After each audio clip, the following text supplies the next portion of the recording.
President, Excellencies, ladies and gentlemen, we gather today at a unique meeting with a uniquely important purpose, to put in place an effective global front against the spreading of non-communicable diseases and to start removing some of the major threats to human life in our era.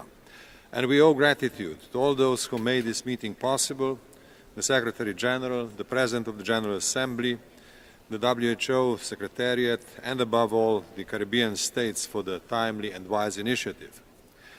We have heard figures about the non-communicable diseases and resulting deaths, and rightly so.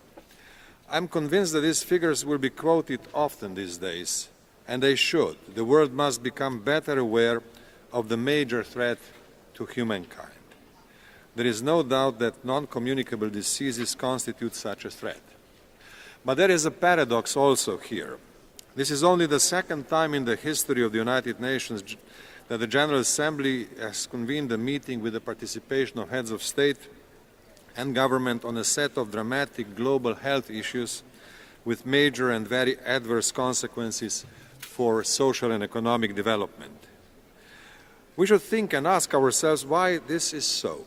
Perhaps our global understanding of development remains too limited and excessively driven by economic technicalities.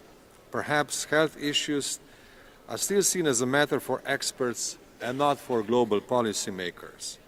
And this has to change. And as successful campaigns against polio, smallpox, HIV/AIDS have demonstrated in the past, the world can succeed. In the framework of the European Union, Slovenia has been among the initiators of the European Partnership for Action Against Cancer, a campaign for the most effective prevention and successful treatment of cancer diseases. International cooperation is vital for success.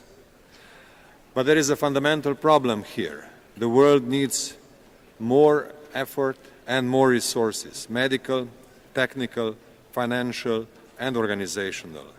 And we need multi-sectoral strategies, a system of most appropriate indicators to measure progress, and an institutional mechanism which will enable an effective coordination at global level.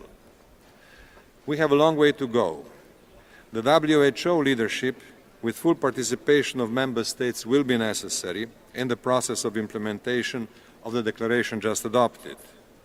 The Secretary General will have a crucial role in the preparation of an effective strategy of multi-sectoral action, and all of us have to participate. The UN should take advantage of the partnerships that already exist, partnerships with civil society, with professional organizations, and with business sectors.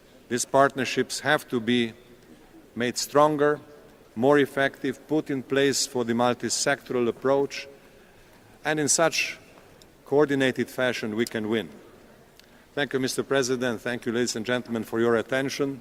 Let us work for the next years, perhaps decades, and change the world for the better.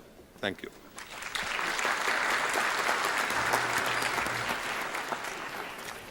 I thank the President.